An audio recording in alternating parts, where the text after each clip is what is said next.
내비게이션 200페이지 누가복음 19장 28절로 44절 마가복음 11장 1절로 11절 마태복음 21장 1절로 11절 요한복음 12장 12절로 19절 일요일 낙이 타시고 시끌벅적하게 예루살렘에 입성하시더니 드디어 예루살렘에 입성 예루살렘행 이 말은 가이사랴 빌립보 MD 때 처음 예수께서 광고하셨던 말입니다.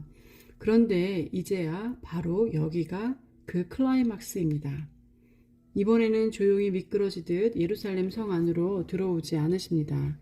지난 초막절 때와는 다릅니다. 나귀 새끼를 풀어오라고 명령이 떨어지고 호산나 호산나 함성과 함께 퍼레이드를 하며 떠들썩하게 들어오십니다. 이러기는 처음입니다. 마치 로마 제국 장군들의 승전을 만 백성에게 알려서 축하하고 인정해주는 축제를 연출하고 싶어 하십니다. 이 장군들이 이렇게 입성한 후에 다 왕이 되지 않았던가요? 로마의 가이사, 옥타비아누스, 갈바 장군. 다 다른 나라를 빼앗고 승리의 깃발을 들고 백마 타고 입성해서 왕으로 즉위하지 않았던가요? 그런데 예수, 이 왕은 독특합니다. 입성 퍼레이드부터가 특이합니다. 스가랴 9장 9절이 슥 생각납니다. 스가랴 9장 9절 시온에 따라 크게 기뻐할지어다 예루살렘에 따라 즐거이 부를지어다 보라 내 왕이 내게 임하시나니 그는 공의로우시며 구원을 베푸시며 겸손하여서 나귀를 타시나니 나귀의 작은 것 곧 나귀 새끼니라. 나귀를 타시다니 사람을 죽이고 빼앗은 왕권이 아니고 사람에게 생명을 주는 평화의 왕이시라는 의미입니다. 아싸, 드디어 일을 내시겠구나. 제자들은 서로 갈등하면서도 들떠있는 듯합니다. 나귀의 겉옷을 깔면서도 베드로는 요한과 야고보를 째려보는 것 같습니다. 성경 누가복음 19장 28절로 44절 예수께서 이 말씀을 하시고 예루살렘을 향하여 앞서서 가시더라. 감람원이라 불리는 산 쪽에 있는 벳바게와 베다니에 가까이 가셨을 때에 제자 중 둘을 보내시며 이르시되 너희는 맞은편 마을로 가라. 그리로 들어가면 아직 아무도 타보지 않은 나귀 새끼가 매여 있는 것을 보리니 풀어 끌고 오라. 만일 누가 너희에게 어찌하여 푸느냐 묻거든 말하기를 주가 쓰시겠다 하라 하시매 보내심을 받은 자들이 가서 그 말씀하신 대로 만난지라. 나귀 새끼를 풀 때에 그 임자들이 이르되 어찌하여 나귀 새끼를 푸느냐 대답하되 주께서 쓰시겠다 하고 그것을 예수께로 끌고 와서 자기들의 겉옷을 나귀 새끼 위에 걸쳐놓고 예수를 태우니 가실 때에 그들이 자기의 겉옷을 길에 펴더라. 이미 감난산 내리막길에 가까이 오심에 제자의 온 무리가 자기들이 본 바 모든 능한 일로 인하여 기뻐하며 큰 소리로 하나님을 찬양하여 이르되 찬송하리로다 주의 이름으로 오시는 왕이요 하늘에는 평화요 가장 높은 곳에는 영광이로다 하니 무리 중 어떤 바리새인들이 말하되 선생이여 당신의 제자들을 책망하소서 하거늘 대답하여 이르시되 내가 너에게 말하노니 만일 이 사람들이 침묵하면 돌들이 소리를 지르랴 하시니라. 가까이 오사 성을 보시고 오시며 이르시되 너도 오늘 평화에 관한 일을 알았더라면 좋을 뻔하였거니와 지금 내 눈에 숨겨졌도다. 날이 이를지라 내 원수들이 토둔을 쌓고 너를 둘러 사면으로 가두고 또 너와 및 그 가운데 있는 내 자식들을 땅에 메어 치며 돌 하나도 돌 위에 남기지 아니하리니 이는 내가 보살핌 받는 나를 알지 못함으로 인함이라 하시니라. 마가복음 11장 1절로 11절 그들이 예루살렘에 가까이 와서 감람산 벳바게와 베다니에 이르렀을 때에 예수께서 제자 중 둘을 보내시며 이르시되 너희 맞은편 마을로 가라. 그리로 들어가면 곧 아직 아무도 타보지 않은 나귀 새끼가 매여 있는 것을 보리니 풀어 끌고 오라. 만일 누가 너에게 왜 이렇게 하느냐 묻거든 주가 쓰시겠다 하라. 그리하면 즉시 이리로 보내리라 하시니 제자들이 가서 본즉 나귀 새끼가 문 앞 거리에 매여 있는지라. 그것을 푸니 거기 서 있는 사람 중 어떤 이들이 이르되 나귀 새끼를 풀어 무엇하려느냐 하매 제자들이 예수께서 이르신 대로 말한데 이에 허락하는지라. 나귀 새끼를 예수께로 끌고 와서 자기들의 겉옷을 그 위에 얹어 놓음에 예수께서 타시니 많은 사람들은 자기들의 겉옷을 또 다른 이들은 들에서 벤 나뭇가지를 길에 펴며 앞에서 가고 뒤에서 따르는 자들이 소리 지르되 호산나 찬송하리로다. 주의 이름으로 오시는 이여 찬송하리로다. 오는 우리 조상 다윗의 나라여 가장 높은 곳에서 호산나 하더라. 예수께서 예루살렘에 이르러 성전에 들어가사 모든 것을 둘러보시고 때가 이미 저물매 12 제자를 데리시고 베다니에 나가시니라. 마태복음 21장 1절로 11절. 그들이 예루살렘에 가까이 와서 감람산 벳바게에 이르렀을 때에 예수께서 두 제자를 보내시며 이르시되 너희 맞은편 마을로 가라. 곧 매인 나귀와 나귀 새끼가 함께 있는 것을 보리니 풀어 내게 끌고 오라. 만일 누가 무슨 말을 하거든 주가 쓰시겠다 하라. 그리하면 즉시 보내리라 하시니 이는 선지자들을 통하여 하신 말씀을 이루려 하심이라. 일러스되 시온 딸에게 이르기를 내 왕이 내게 임하나니 그는 겸손하여 나귀 곧 멍에 매는 짐승의 새끼를 탔도다 하라 하였느니라. 제자들이 가서 예수의 명하신 대로 하여 나귀와 나귀 새끼를 끌고 와서 자기들의 겉옷을 그 위에 얹음에 예수께서 그 위에 타시니 무리의 대다수는 그들의 겉옷을 길에 펴고 다른 이들은 나뭇가지를 베어 길에 펴고 앞에서 가고 뒤에서 따르는 무리가 소리 높여 이르되 호산나 다윗의 자손이여 찬송하리로다. 주의 이름으로 오시는 이여 가장 높은 곳에서 호산나 하더라. 예수께서 예루살렘에 들어가시니 온 성이 소동하여 이르되 이는 누구냐 하거늘 무리가 이르되 갈릴리 나사렛에서 나온 선지자 예수라 하니라.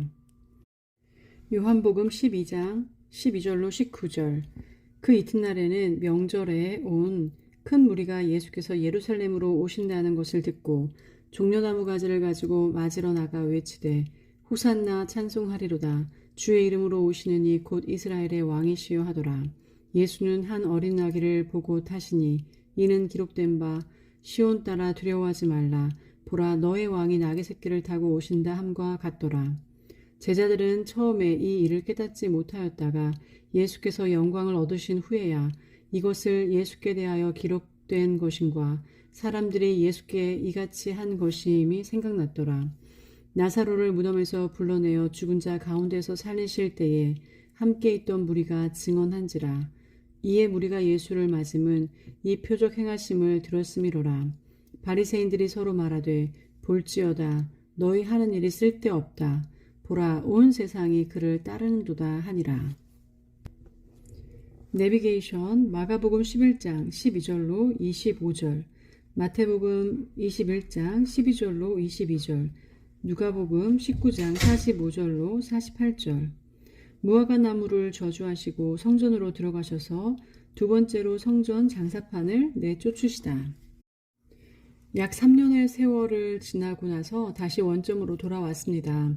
예루살렘 성전, 재물만 잡는 곳이 아니고 사람을 잡는 곳. 그곳에 다시 나타나신 예수님은 대제사장 중심 세력의 비즈니스 한가운데에 다시 서십니다. 성전을 헐어라. 성전은 무너진다. 강도의 구렬로 만들었으니. 여기서 사용하신 예수님의 용어들은 그냥 순간적으로 생각나서 쓰시는 감정적 표현이 아닙니다. 구약 성경에서 말하고 있는 그대로입니다. 왜 구약을? 예수님은 철저히 성경적이십니다. 언제나 성경으로 돌아가시고 성경의 예언이 이루어졌음을 확인시키고 계십니다. 정통성입니다. 그 누구도 반론을 제기할 수 없습니다. 성경이라면 대응할 수 없습니다. BC 600년경 예루살렘 멸망 직전 예배하려고 성전으로 들어오는 유대인들에게 예레미야가 외친 말씀이 있습니다. 하나님이 외치라고 하셨습니다. 너희는 내가 미워하는 일만 저지르고서도 내 이름으로 불리는 이 성전에 들어와 내 앞에 서서 우리는 평안하다, 샬롬이야 하고 있구나. 그래, 내 이름으로 불리는 이 성전이 너희의 눈에는 도둑들이 숨는 곳으로 보이느냐? 여기에서 벌어진 온갖 악을 나도 똑똑히 다 보았다. 나 주의 말이다. 예레미야 7장 1절로부터 11절. 본문을 꼭 찾아보세요. 예레미야 7장 1절로 11절. 여호와께로부터 예레미야에게 말씀이 임하니라. 이르시되 너는 여호와의 집 문에 서서 이 말을 선포하여 이르기를 여호와께 예배하러 이 문으로 들어가는 유다 사람들아, 여호와의 말씀을 들으라. 만군의 여호와 이스라엘의 하나님께서 이와 같이 말씀하시되 너희 길과 행위를 바르게 하라. 그리하면 내가 너희로 이곳에 살게 하리라. 너희는 이것이 여호와의 성전이라, 여호와의 성전이라, 여호와의 성전이라 하는 거짓말을 믿지 말라. 너희가 만일 길과 행위를 참으로 바르게 하여 이웃들 사이에 정의를 행하며 이방인과 고아와 과부를 압제하지 아니하며 무죄한 자의 피를 이곳에서 흘리지 아니하며 다른 신들 뒤를 따라 화를 자초하지 아니하면 내가 너희를 이곳에 살게 하리니 곧 너희 조상에게 영원 무궁토록 준 땅이니라. 보라, 너희가 무익한 거짓말을 의존하는도다. 너희가 도둑질하며 살인하며 간음하며 거짓 맹세하며 바알에게 분향하며 너희가 알지 못하는 다른 신들을 따르면서 내 이름으로 일컬음을 받은 이 집에 들어와서 내 앞에 서서 말하기를 우리가 구원을 얻었나이다 하느냐? 이는 이 모든 가증한 일을 행하려 함이로다. 내 이름으로 일컬음을 받은 이 집이 너희 눈에는 도둑의 소굴로 보이느냐? 보라, 나 곧 내가 그것을 보았노라. 여호와의 말씀이니라. 성경 마가복음 12장 12절로 25절. 이튿날 그들이 베다니에서 나왔을 때에 예수께서 시장하신지라. 멀리서 잎사귀에 있는 한 무화과 나무를 보시고 혹 그 나무에 무엇이 있을까 하여 가셨더니 가서 보신즉 잎사귀 외에 아무것도 없더라. 이는 무화과의 때가 아님이라. 예수께서 나무에게 말씀하여 이르시되 이제부터 영원토록 사람이 내게서 열매를 따먹지 못하리라 하시니 제자들이 이를 듣더라. 그들이 예루살렘에 들어가니라. 예수께서 성전에 들어가사 성전 안에서 매매하는 자들을 내쫓으시며 돈 바꾸는 자들의 상과 비둘기 파는 자들의 의자를 둘러 엎으시며 아무나 물건을 가지고 성전 안으로 지나다님을 허락하지 아니하시고 이에 가르쳐 이르시되 기록된 바 내 집은 만민이 기도하는 집이라 칭함을 받으리라고 하지 아니하였느냐? 너희는 강도의 소굴을 만들었도다 하시매 대제사장들과 서기관들이 듣고 예수를 어떻게 죽일까 하고 꾀하니 이는 무리가 다 그의 교훈을 놀랍게 여김으로 그를 두려워함일러라. 그리고 날이 저물매 그들이 성 밖으로 나가더니 그들이 아침에 지나갈 때에 무화과 나무가 뿌리째 마른 것을 보고 베드로가 생각이 나서 여짜오되 랍비여 보소서 저주하신 무화과 나무가 말랐나이다. 예수께서 그들에게 대답하여 이르시되 하나님을 믿으라. 내가 진실로 너에게 이르노니 누구든지 이 산더러 들리어 바다에 던져지라 하며 그 말하는 것이 이루어질 줄을 믿고 마음에 의심하지 아니하면 그대로 되리라. 그러므로 내가 너희에게 말하노니 무엇이든지 기도하고 구하는 것은 받은 줄로 믿으라. 그리하면 너에게 그대로 되리라. 서서 기도할 때에 아무에게나 혐의가 있거든 용서하라. 그리하여야 하늘에 계신 너희 아버지께서도 너희 허물을 사하여 주시리라 하시니라. 마태복음 21장 12절로 22절. 예수께서 성전에 들어가사 성전 안에서 매매하는 모든 사람들을 내쫓으시며 돈 바꾸는 사람들의 상과 비둘기 파는 사람들의 의자를 둘러 엎으시고 그들에게 이르시되 기록된 바 내 집은 기도하는 집이라 일컬음을 받으리라 하였거늘 너희는 강도의 소굴을 만드는도다 하시니라. 맹인과 저는 자들이 성전에서 예수께 나옴에 고쳐주시니 대제사장들과 서기관들이 예수께서 하시는 이상한 일과 또 성전에서 소리질러 호산나 다윗의 자손이여 하는 어린이들을 보고 노하여 예수께 말하되 그들이 하는 말을 듣느냐? 예수께서 이르시되 그렇다. 어린 아기와 젖먹이들의 입에서 나오는 찬미를 온전하게 하셨나이다 함을 너희가 읽어본 일이 없느냐 하시고 그들을 떠나 성 밖으로 베다니에 가서 거기서 유하시니라. 이른 아침에 성으로 들어오실 때에 시장하신지라. 길 가에서 한 무화과 나무를 보시고 그리로 가사 잎사귀밖에 아무것도 찾지 못하시고 나무에게 이르시되 이제부터 영원토록 내가 열매를 맺지 못하리라 하시니 무화과 나무가 곧 마른지라. 제자들이 보고 이상히 여겨 가로되 무화과 나무가 어찌하여 곧 말랐나이까? 예수께서 대답하여 이르시되 내가 진실로 너에게 이르노니 만일 너희가 믿음이 있고 의심하지 아니하면 이 무화과 나무에게 된 이런 일만 할 뿐 아니라 이 산더러 들려 바다에 던져지라 하여도 될 것이요 너희가 기도할 때에 무엇이든지 믿고 구하는 것은 다 받으리라 하시니라. 누가복음 19장 45절로 48절. 성전에 들어가사 장사하는 자들을 내쫓으시며 그들에게 이르시되 기록된 바 내 집은 기도하는 집이 되리라 하였거늘 너희는 강도의 소굴을 만들었도다 하시니라. 예수께서 날마다 성전에서 가르치시니 대제사장들과 서기관들과 백성의 지도자들이 그를 죽이려고 꾀하되 백성이 다 그에게 귀를 기울여 들으므로 어찌할 방도를 찾지 못하였더라.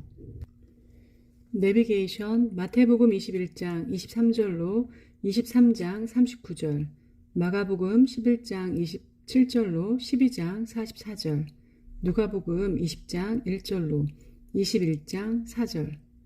당대의 바리새파, 사두개파 신학자들과 최종 공개 논쟁을 하시다. 결과 예수님의 KO승, 시편 110편으로 완전 패배시키시고 석양빛 받으시며 성 밖으로 나오시다. 이 본문은 매우 중요하므로 아래 내용을 연구하듯 읽어보신 후에 본문을 읽으시기 바랍니다. 화요일 최후 신학 논쟁. 우선 이쯤 와서 예수님을 죽이는 장본인이 누구인지 다시 생각해 봅시다. 그 사람들은 약 3개월 전에 미팅하며 결의했었습니다. 아니, 그 이전에도 여러 번 죽일 생각을 했던 그 사내들인 공의의 실세들입니다. 그들이 지금 무슨 생각을 하고 있을까요? 한 사람을 죽이자. 그게 우리 민족을 구원할 길이다.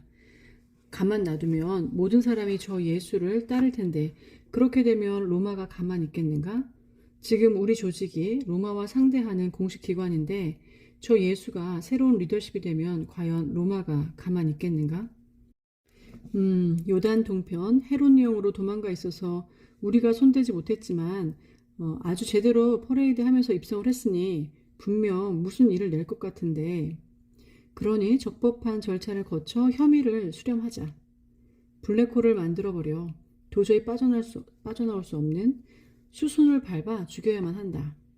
봐라. 호산나 호산나. 민중들이 도를 넘어섰다. 이러다 큰일 나겠어. 아무리 수를 써봤자 소용없을 만큼 예수의 인기는 하늘을 찌르고 있다. 아, 이러고 있는데 웬걸 또 그들의 영업장 예루살렘 성전에 나타나 예수가 판을 깨는 것입니다. 대제사장 일당, 지금까지 예수를 추적해오며 고생했는데 무너뜨리기가 쉽지 않습니다. 이 실세들은 다급합니다. 그들은 급히 결정을 한 것 같습니다. 많은 무리가 보는 앞에서 그가 죽을 죄인임을 법적으로 증명해 보이면 되지 않겠느냐고 말입니다. 그간의 찍새들이 갈릴리를 다니며 찍어온 정보들을 그것들 중에서 쓸만한 논지를 픽업합니다. 공식적으로 그의 죄성을 문서화하여 행정 처리합니다. 적법한 절차를 거쳐 제거해야만 합니다. 최종 정리해야 합니다. 이제는 정말 묘안이 나와줘야 하는 시점입니다. 3일 있으면 예수님은 돌아가시는 바로 그 시점입니다. 지금 읽을 본문은 이런 분위기입니다. 화요일입니다. 당시 종교 지도자들의 신학을 대표하는 지도자들이 총동원하여 질문 공세를 퍼붓는 중입니다. 그리고 예수님은 답하십니다. 자, 우리도 예루살렘 성전, 예수님을 둘러싸고 모여있는 곳으로 달려가 봅시다. 최종적으로 질문을 만들어 들고 있는 저 페이퍼의 내용들이 뭔지 봐야 하거든요. 3년간의 연구한 최고 학자들의 꼼수가 뭔지 봅시다. 예수님이 죄인이라는 그들의 근거를 한번 들어봅시다. 금요일에 돌아가시는데 화요일이니 마지막 공식 라운드인 셈이죠. 화요일 예루살렘 성전에서 갑론을박 논쟁하는 장면, 우리가 읽어야 할 본문입니다. 그동안 이 사람들과 많이 쟁론하셨지만 이 마지막 논제, 가히 결승전이죠. 하자. 화요일 최후 신학 논쟁, 마태복음 21장 23절로 27절. 최고 신학자들이 준비해온 질문. 예수, 당신은 누구요? 끈질기게 흐르는 사복음서의 관점이다. 예수, 그는 누구인가? 라는 것이 사복음서가 끌고 가고 있는 사실 맞지 않습니까? 예수, 무슨 권세로 이런 일을 하는가? 라는 질문이 우습지 않습니까? 지금까지 예수께서 행하시고 대답하신 것이 그 대답인데 바로 그걸 아직도 모르고 있다는 뜻입니다. 핵심을 건드리면서도 핵심을 못 봅니다. 이 질문에 대한 예수님의 논리, 세례 요한이 이해되지 않으면 나를 이해하지 못한다. 왜 이 중요한 공적 논쟁 때 예수님은 세례 요한으로부터 출발하려고 하실까요? 구약이기 때문입니다. 지금 질문하고 있는 이들이 붙들고 있는 구약 말입니다. 세례 요한 운동을 어떻게 해석하는가를 대답하지 못하면 설명하지 않겠다는 예수님의 입장입니다. 예수님의 자증적 설교, 요한복음 5장 31절로 47절을 상기하십시오. 요한복음 5장 31절로 47절. 내가 만일 나를 위하여 증언하면 내 증언은 참되지 아니하되 나를 위하여 증언하시는 이가 따로 있으니 나를 위하여 증언하시는 그 증언이 참인 줄 아노라. 너희가 요한에게 사람을 보내매 요한이 진리에 대하여 증언하였느니라. 그러나 나는 사람에게서 증언을 취하지 아니하노라. 다만 이 말을 하는 것은 너희로 구원을 받게 하려 함이니라. 요한은 켜서 비추이는 등불이라. 너희가 한때 그 빛에 즐거이 있기를 원하였거니와 내게는 요한의 증거보다 더 큰 증거가 있으니 아버지께서 내게 주사 이루게 하시는 역사, 곧 내가 하는 그 역사가 아버지께서 나를 보내신 것을 나를 위하여 증언하는 것이요 또한 나를 보내신 아버지께서 친히 나를 위하여 증언하셨느니라. 너희는 아무 때에도 그 음성을 듣지 못하였고 그 형상을 보지 못하였으며 그 말씀이 너희 속에 거하지 아니하니 이는 그가 보내신 이를 믿지 아니함이라. 너희가 성경에서 영생을 얻는 줄 생각하고 성경을 연구하거니와 이 성경이 곧 내게 대하여 증언하는 것이니라. 그러나 너희가 영생을 얻기 위하여 내게 오기를 원하지 아니하는도다. 나는 사람에게서 영광을 취하지 아니하노라. 다만 하나님을 사랑하는 것이 너희 속에 없음을 알았노라. 나는 내 아버지의 이름으로 왔음에 너희가 영접하지 아니하나 만일 다른 사람이 자기 이름으로 오면 영접하리라. 너희가 서로 영광을 취하고 유일하신 하나님께로부터 오는 영광을 구하지 아니하니 어찌 나를 믿을 수 있느냐. 내가 너희를 아버지께 고발할까 생각하지 말라. 너희를 고발하는 이가 있으니 곧 너희가 바라는 자 모세니라. 모세를 믿었더라면 또 나를 믿었으리니 이는 그가 내게 대하여 기록하였음이라. 그러나 그의 글도 믿지 아니하거든 어찌 내 말을 믿겠느냐 하시니라.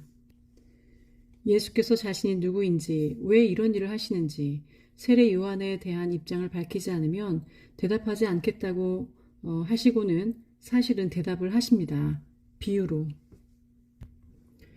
성경 마태복음 21장 23절로 27절.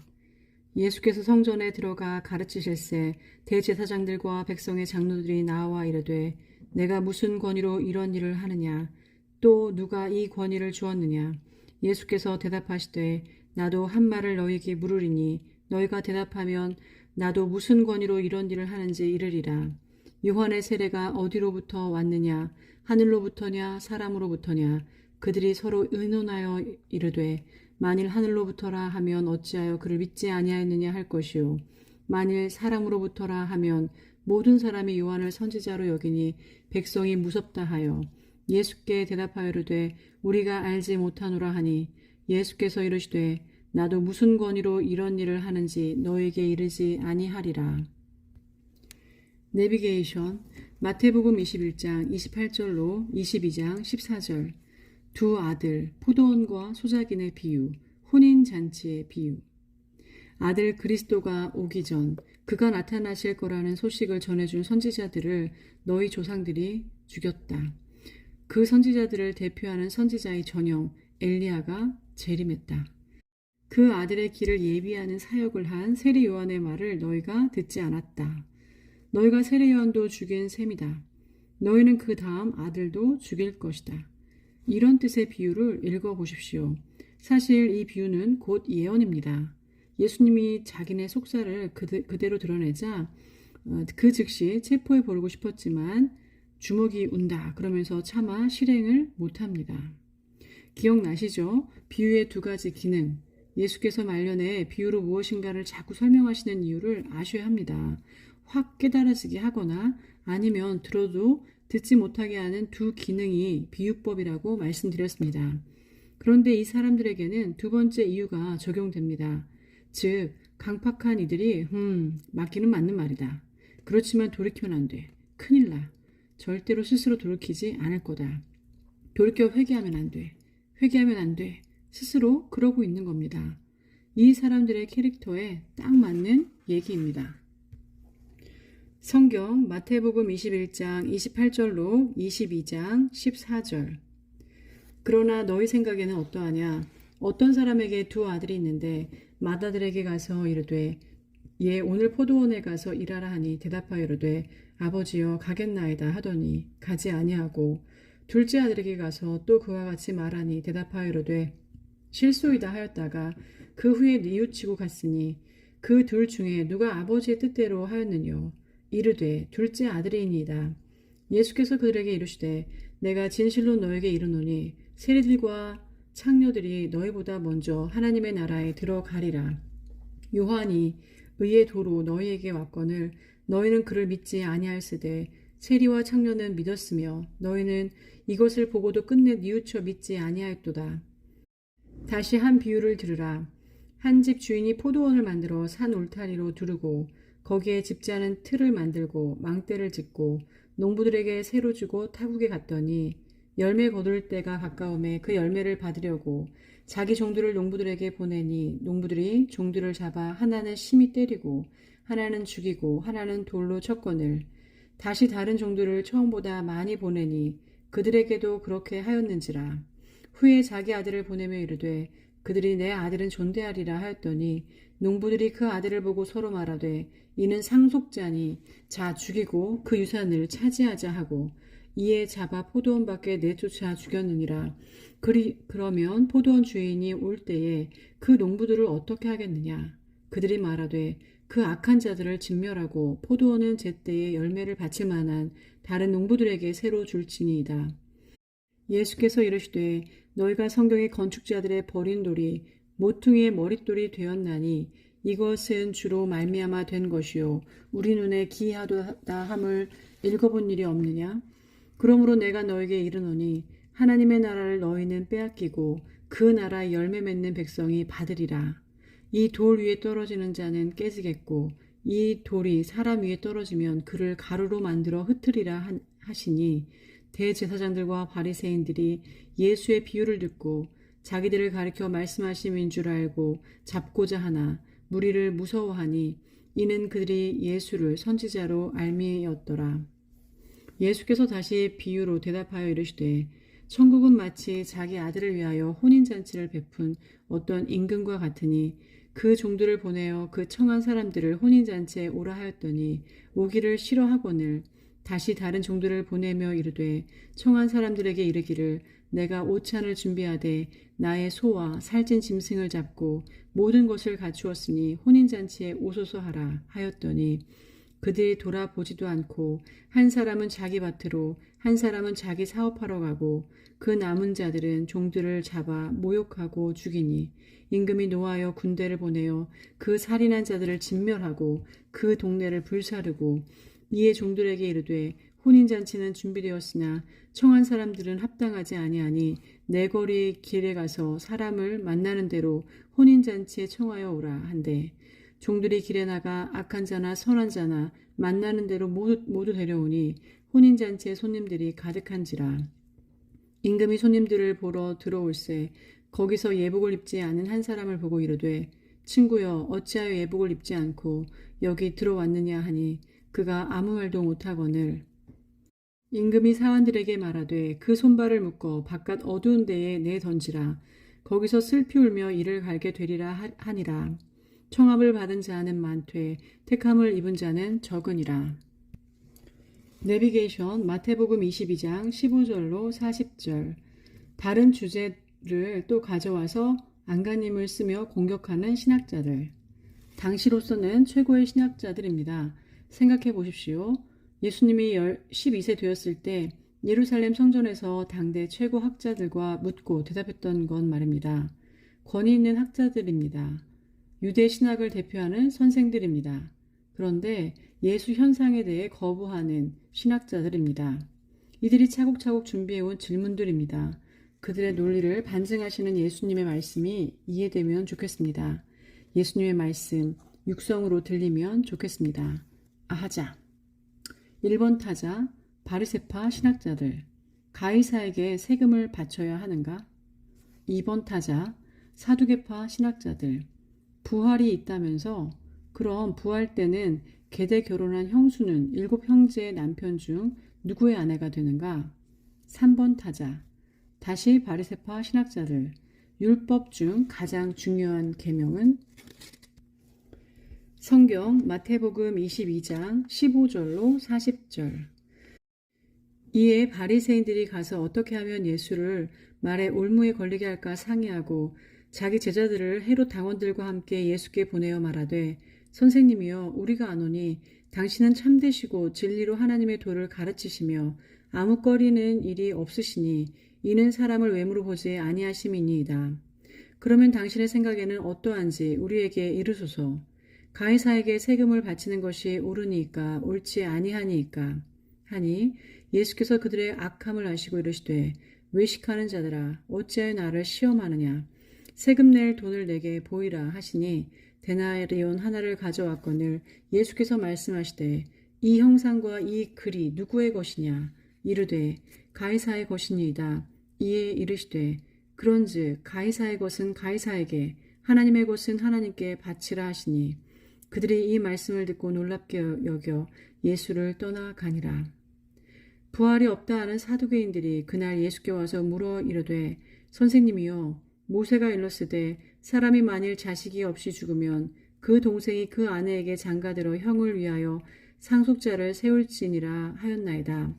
우리 중에 7형제가 있었는데 마지가 장가들었다가 죽어 상속자가 없으므로 그 아내를 그 동생에게 물려주고 그 둘째와 셋째로 7째까지 그렇게 하다가 최후에 그 여자도 죽었나이다. 그런즉 그들이 다 그를 취하였으니 부활 때에 7 중에 누구의 아내가 되리이까? 예수께서 대답하여 이르시되, 너희가 성경도 하나님의 능력도 알지 못하는 고로 오해하였도다. 부활 때에는 장가도 아니가고 시집도 아니가고 하늘에 있는 천사들과 같으니라. 죽은 자의 부활을 논할진대 하나님이 너희에게 말씀하신 바 나는 아브라함의 하나님이요 이삭의 하나님이요 야곱의 하나님이로라 하신 것을 읽어보지 못하였느냐? 하나님은 죽은 자의 하나님이 아니요 살아있는 자의 하나님이시니라 하시니, 무리가 듣고 그의 가르치심에 놀라더라. 예수께서 사두개인들로 대답할 수 없게 하셨다함을 바리새인들이 듣고 모였는데, 그 중에 한 율법사가 예수를 시험하여 묻되, 선생님, 율법 중에서 어느 계명이 크니이까? 예수께서 이르시되, 내 마음을 다하고 목숨을 다하고 뜻을 다하여 주 너의 하나님을 사랑하라 하셨으니, 이것이 크고 첫째 되는 계명이요 둘째도 그와 같으니, 내 이웃을 내 자신과 같이 사랑하라 하셨으니, 이 두 계명이 온 율법과 선지자의 강령이니라. 내비게이션 마태복음 22장 41절로 46절. 단칼의 족수를 KO패시키고 승부수를 내시는 예수님의 신학. 예수님의 적극적 질문과 그들의 대답. 그렇다면 너희는 그리스도를 누구라고 생각하느냐? 다윗의 후손이다. 시편 110편 1절로 그리스도 논쟁을 신학적으로 끝을 냅니다. 그리스도론을 시편 110편 1절로 마무리 지으시자 그 이후 질문이 없어졌습니다. 케이오페, 철수입니다. 적수들의 입을 다물게 한 논리적 반박 시편 110편. 너희 선생들아, 시편 110편에서 다윗이 여호와, 주라고 부른 그 존재가 바로 그리스도라고 너희가 가르치지 않느냐? 그렇다면 어떻게 그리스도가 다윗의 후손이 될 수 있느냐? 주, 그리스도는 그러므로 여호와이다. 여호와, I am who I am. 예수님의 영광, 예수님을 예수님 되게 한 예수, 그리스도를 가장 정확하게 설명한 구약 성경 근거 구절이다. 하늘처럼 섬기는 다윗의 예언이 아닌가. 나는 그다. 나는 나다. I am who I am. 이 의미를 다윗의 시편을 인용해서 설명하신 아이디어를 초대교회 리더들은 전통으로 이어받는다. 당대 최고 신학자들을 이기게 만든 구약 본문이기 때문이다. 예수님이 이 본문으로 반박하니 그들은 반론을 제기하지 못했다. 예수님이 승천하신 이후 베드로, 스데반도 하나님의 보좌 우편에 앉아 계신 어린 양을 인용해서 설교하고 반박한다. 하나님의 보좌 우편에 앉으신 어린 양. 사도 요한은 요한계시록에서 예수님의 20편, 110편을 실제로 본다. 그의 승귀를 최종 증명한다. 이 시편 110편은 초대교회의 탄탄한 기독론 변증 자료였다. 당신이 그리스도라고 결론을 내리시자 그들은 입을 닫았다. 끝. KO승. 시편 110편 1절. 여호와께서 내 주에게 말씀하시기를 내가 내 원수들로 내 발판이 되게 하기까지 너는 내 오른쪽에 앉아 있으라 하셨도다. 성경 마태복음 22장 41절로 46절. 바리새인들이 모였을 때에 예수께서 그들에게 물으시되 너희는 그리스도에 대하여 어떻게 생각하느냐? 누구의 자손이냐? 대답하되 다윗의 자손이니이다. 이르시되 그러면 다윗이 성령에 감동하여 어찌 그리스도를 주라 칭하여 말하되 주께서 내 주께 이르시되 내가 내 원수를 내 발 아래에 둘 때까지 내 우편에 앉아 있으라 하셨도다 하였느냐. 다윗이 그리스도를 주라 칭하였은즉 어찌 그의 자손이 되겠느냐 하시니 한마디도 능히 대답하는 자가 없고 그날부터 감히 그에게 묻는 자도 없더라. 아멘.